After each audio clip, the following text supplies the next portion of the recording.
Hello students, এই Moumita ma'am. আশা করি তোমরা সকলেই খুব ভালো আছো। Welcome back to our channel. আজকে আমি তোমাদের ফোর্থ সেমিস্টার মেজর 7-এর ইউনিট 2 আর ইউনিট 3 থেকে 10 মার্কসের কিছু ইম্পর্টেন্ট কোয়েশ্চেন্স নিয়ে ডিসকাস করবো। তোমাদের কিন্তু মানে সামনেই এক্সাম, এবং তোদের ওই জন্যই কিন্তু আমার এই ক্লাসটা।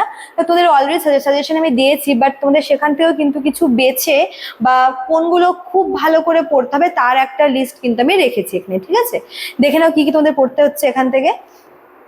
আচ্ছা, ফার্স্টে দেখো যেটা আছে, দেখো এই কোয়েশ্চেনটা কিন্তু একবার রিপিট হয়েছে গতবারই, তাও আমি এটা দিয়েছি কারণ এই কোয়েশ্চেনটা কোনো না কোনোবার ঘুরিয়ে ফিরিয়ে দেয়, বাট তাও তোমরা এটা কিন্তু হালকা পড়ে রাখবে, হ্যাঁ দেখে রাখবে, ঠিক আছে।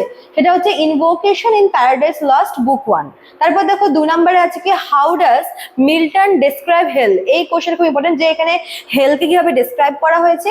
3 নাম্বার দেখো, মিল্টনস প্রেজেন্টেশন অফ স্যাটার্ন, বা স্যাটার্নের যে রোলটা বা ক্যারেক্টারটা, মানে স্যাটার্নকে নিয়ে যাই আসুক তোমরা কিন্তু এটা অবশ্যই পড়বে, ঠিক আছে। এই 2 আর 3 নাম্বার কোয়েশ্চেনটা খুব ইম্পর্টেন্ট। তারপর দেখো 4 নম্বরে কি আছে, analyse Milton's use of grand style. তো এই 4টা কোয়েশ্চেন তোমরা কিন্তু প্যারাডাইস লস্ট থেকে পড়বে, যার মধ্যে 2 নাম্বার আর 3 নাম্বারটা কিন্তু কোনোভাবে স্কিপ করা যাবে না। এবার আমরা দেখবো হচ্ছে রেপ অফ দ্য লক থেকে কি আছে। 5 নাম্বারটা দেখো, rape of the lock as a mock epic poem, ঠিক আছে। এই কোয়েশ্চেনটা কিন্তু খুব ইম্পর্টেন্ট। দেন 6 নম্বরে আছে হচ্ছে প্রেজেন্টেশন অফ বেলিন্ডা, বা এটা কিন্তু রোল বা ক্যারেক্টার অফ বেলিন্ডা এভাবেও আসতে পারে। আচ্ছা, তারপর দেখো 7 নাম্বারটা হচ্ছে সুপার ন্যাচারাল মেশিনারি।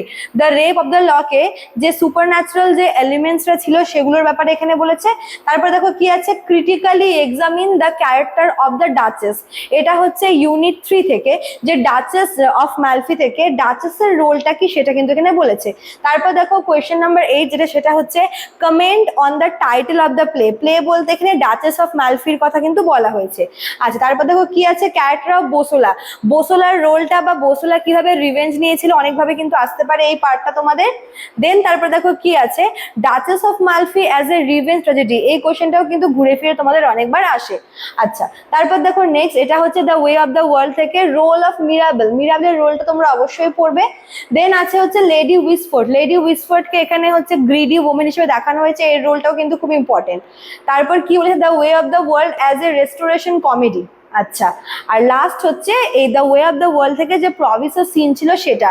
এই এতগুলো কোয়েশ্চেন তোমাদের কিন্তু ইউনিট 2 এবং 3 মিলিয়ে দেওয়া রয়েছে, তো খুব একটা বেশি কিন্তু নেই, এবং তোমরা এখান থেকে কোনোভাবেই একটা কোয়েশ্চেনও কিন্তু স্কিপ করতে পারবে না। প্রত্যেকটা কোয়েশ্চেন কিন্তু ইকুয়ালি ইম্পর্টেন্ট, ঠিক আছে, দেখে নাও একবার। আচ্ছা, চলো, তো এই ছিল তোমাদের আজকের ক্লাসটা। সবাইকে অল দ্য বেস্ট, তোমরা খুব ভালো করে এক্সাম দিও।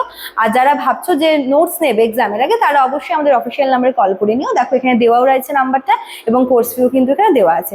চলো, আজকে এতটুকুই থাকলো, দেখা হচ্ছে নেক্সট ক্লাসে। Thank you.